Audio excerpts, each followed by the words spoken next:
to welcome to the show an entrepreneurial expert, James Caan, CEO of Hamilton Bradshaw Private Equity, and of course the star of the TV series Dragon's Den. James, very nice to see you. Good morning.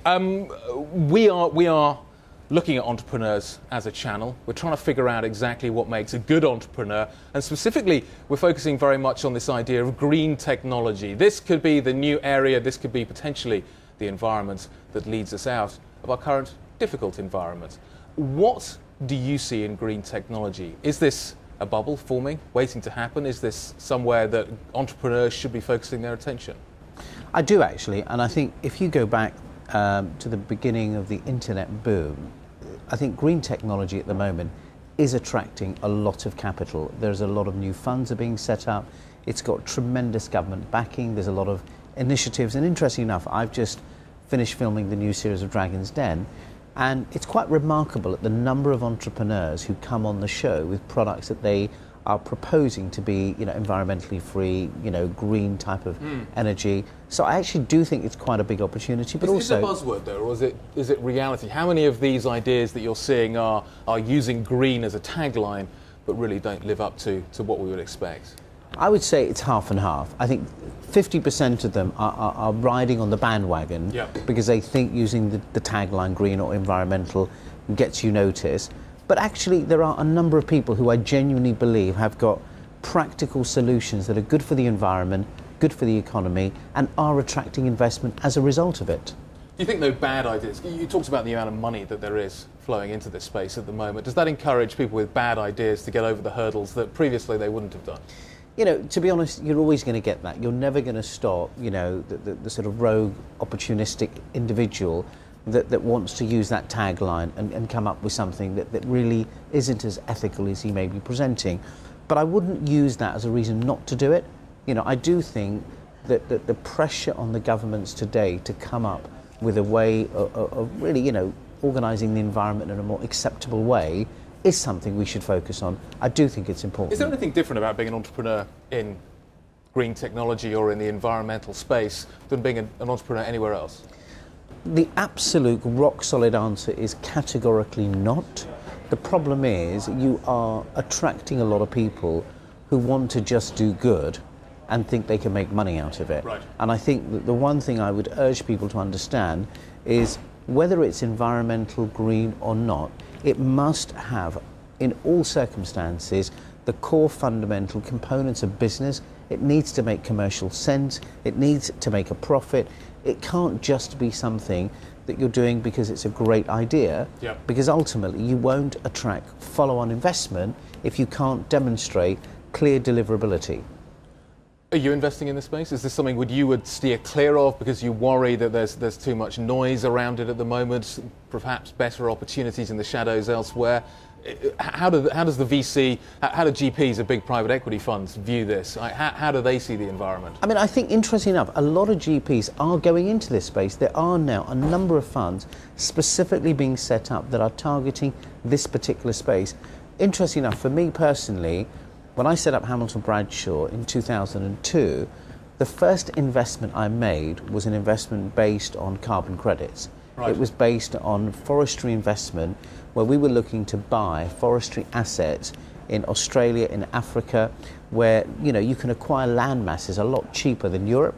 And because I was one of the early starters in that area, I was one of the early investors, because 6 years ago, believe me, it was a very new idea. And you could buy land much cheaper than you can buy it now. And I did make 6 times my return. So actually, from a financial point of view, it was one of my best investments. Very nice.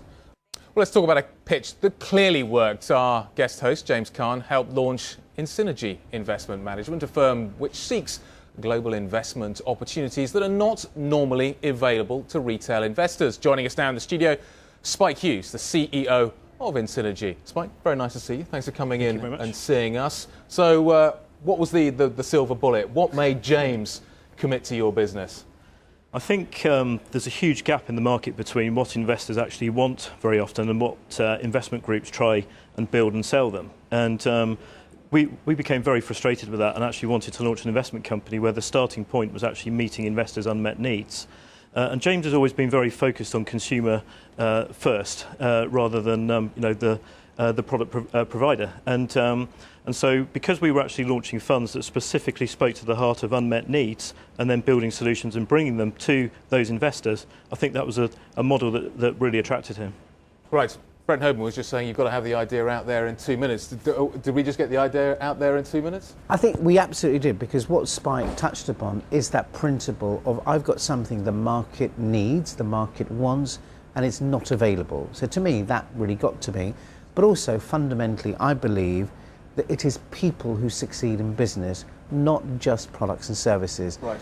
And in Spike, I saw an individual that have the characteristics that I look for when I'm investing, because to me, ultimately, it is the entrepreneur who is going to bring life to the opportunity. And in Spike, I saw somebody with passion, drive, determination, but most importantly, he had a clinical track record that said, I did this yesterday. So interesting you bring up track records, because in financial services, track records are incredibly important.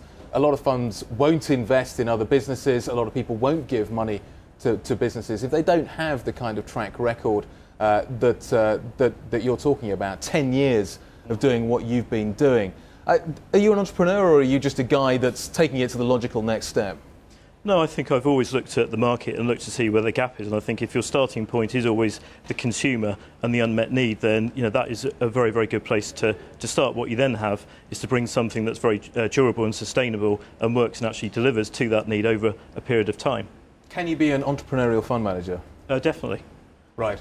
Most definitely. And I think if you look at the conventional world today, most fund managers, their starting point is actually not to meet the client's need or to manage their risk. They're more preoccupied with. I'll give you an example. Most people's life savings and pension funds have been decimated in the last year or so, and fund groups go along to the clients and say, we've done really well, we're only down 45% in the last 12 months, yes. The market's down 50%, and it's relative performance, and all the client says is, my need is to preserve capital and grow it, not to track the index and beat that by 2%, still halving my savings. And so, if you actually build something where the starting point is preserving capital and growing it, that is speaking to a client need.